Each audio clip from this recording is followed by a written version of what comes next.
Entertainment media can be powerful.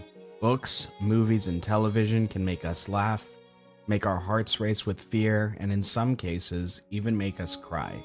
Often, what it comes down to is the construction of the scene itself and the build-up to it. And in my opinion, few scenes have nailed it at the level of Iroh's forgiveness of Zuko in Avatar: The Last Airbender. I am so sorry and ashamed of what I did. I don't know how I can ever make it up to you, but Avatar: The Last Airbender, despite being a kid's cartoon, is perhaps one of the best vehicles for the delivery of intense themes.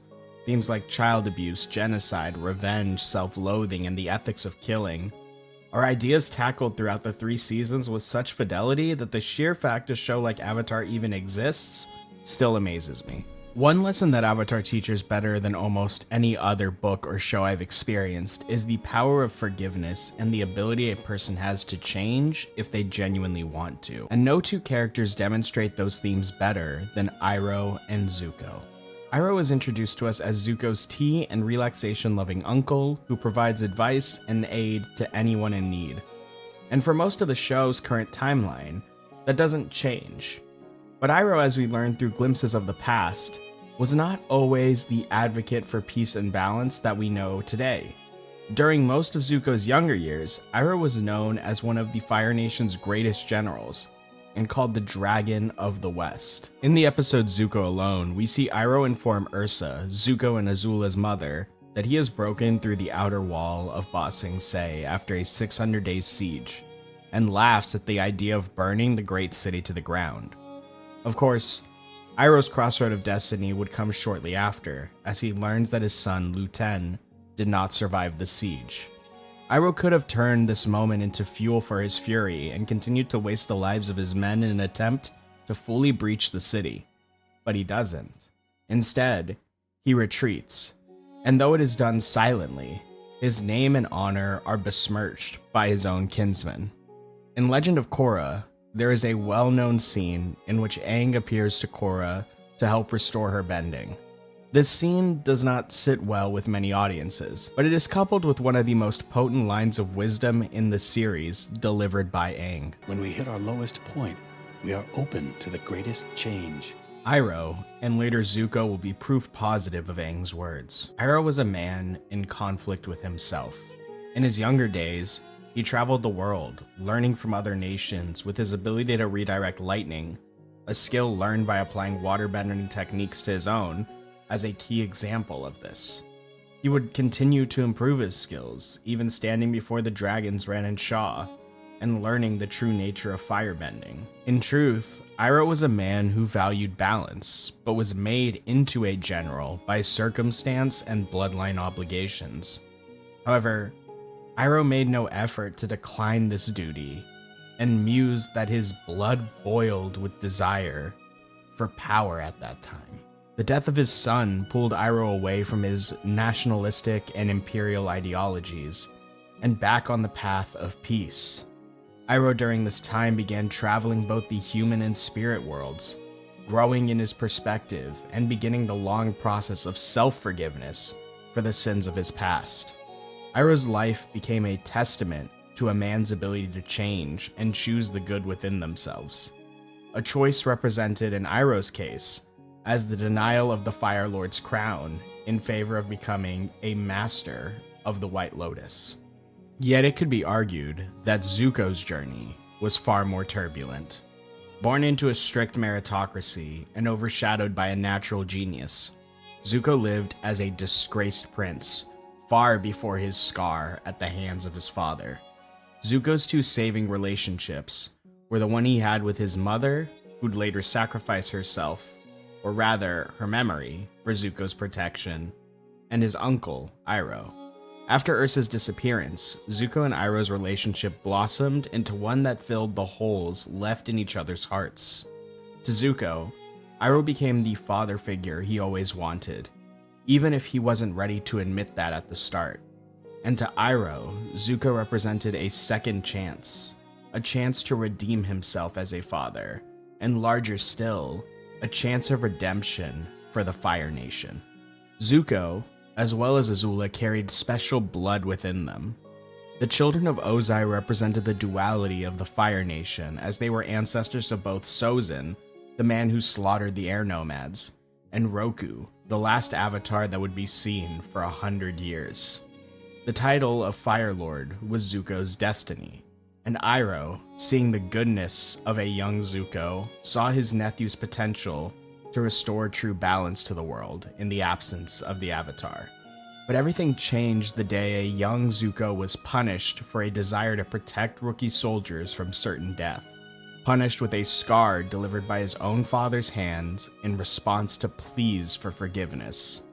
An action that would cause the young prince to bury the goodness within him and dedicate himself to a mission of violence. Zuko would need to regain his honor, and to do that, he would need to capture the Avatar. Zuko's story is a tale of internal conflict, a battle of nature versus nurture, which tears away at the boy for over 2 seasons. In his heart, Zuko, while being fierce and courageous, is not a man of violence or bloodshed. Yet he, much like a younger Iroh, believed it was his duty to be those very things. And after all, it was the very nature of Azula's ruthlessness, cunning, and firebending talent that earned her his father's favor. Zuko believed his honor, a trait valued by the Fire Nation, was linked to his father's approval and clawed desperately at a chance to regain it, failing continuously to ask himself why he would ever want the respect of a man who'd burn their own child's face with glee. Despite Zuko's brash and outright aggressive responses fueled by the conflict within him, Iroh remained steadfast by his side. Even with the Avatar's return, Iroh remained convinced that Zuko alone had the power to wash the Fire Nation of its sins. He knew that the change that came from within a nation would be far more powerful than anything imposed on it. And Iroh knew the truth about Zuko's spirit. Zuko was kind and good. He needed only to allow those traits to flourish. Though Zuko was stubborn, he had yet to reach his lowest point. Upon being branded a traitor of the Fire Nation, Zuko and Iroh will part ways as Zuko begins his own journey of self-discovery. Iroh, a man who deeply loves his nephew, watches Zuko from a distance as Zuko struggles to piece together the reality and the horrors of war with the stories he'd been told growing up. Zuko and Iroh will eventually reunite for the first time and, with the help of the White Lotus, end up as refugees behind the walls of Ba Sing Se. Despite all he had seen, Zuko, still in conflict with himself, is granted a chance in his twisted view to restore his honor as he discovers the location of Appa and fails to realize he is being tailed by his uncle, who, in a moment of desperation, will plead with Zuko, asking him a question that will crack through the mental walls of the young Fire Nation prince. Who are you? And what do you want?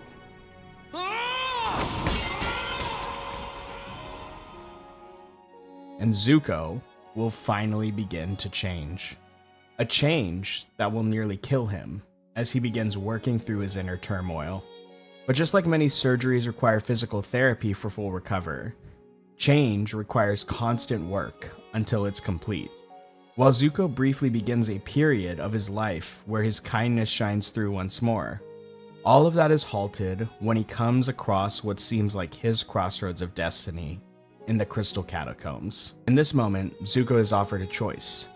He can stay true to his newly restored view of the world, or he can finally achieve the dream he'd been continuing to believe he wanted for years. And while torn, Zuko chooses his past desires and participates in nearly killing the Avatar and betraying his uncle. Instantly, we see Zuko's regret. Shortly after his return to the Fire Nation and getting the opportunity to sit beside his father, something he craved since his banishment, he finds himself empty and unfulfilled. And so, he seeks his uncle's advice, but receives silence in response. This is partly due to Iroh's own need to heal his emotional wounds, and partly because Iroh understands that Zuko needs to navigate this next part of his journey on his own. And Zuko does this masterfully. The beach is one of the series' most iconic episodes, and the crowning moment was Zuko's outburst for why he feels himself so out of balance. In a way perfectly appropriate for a 16-year-old boy, Zuko shouts, I'm angry at myself! From this point forward, Zuko will undergo the difficult process of true change and a journey of self-forgiveness. On the day of Black Sun, he will stand up to his father and choose between the good and evil within him before the very man he at one point desired only to please. Zuko will choose, without the influence of Iroh right beside him, to walk the path of Roku and not Sozin. He will choose the path of balance. Like Iroh before him, Zuko will dedicate himself to the cause of peace and learn the true nature of firebending. He will also slowly work to forgive himself and become a better man. And then, as we know, the time will arrive for Zuko to show himself to his uncle and beg for his forgiveness. This Zuko is a teenager, new to the ideals of forgiveness. His scar is still a constant reminder of how cold and ruthless people can be. Years ago, he'd received that very burn begging for forgiveness for a far lesser offense than pure betrayal. Even in his words, Zuko pleads desperately for another chance. But before he can even finish, Iroh forgives. Iroh did not need to hear a long apology, as his hurt didn't come from grievances done to him, but from deep concern. The last time Iroh saw Zuko, he was worried the boy he believed might be the new flame for the Fire Nation might have been snuffed out and chose to follow the path of bloodshed set out to him by his father. But Zuko did not choose that path. He chose peace, and he did so by himself.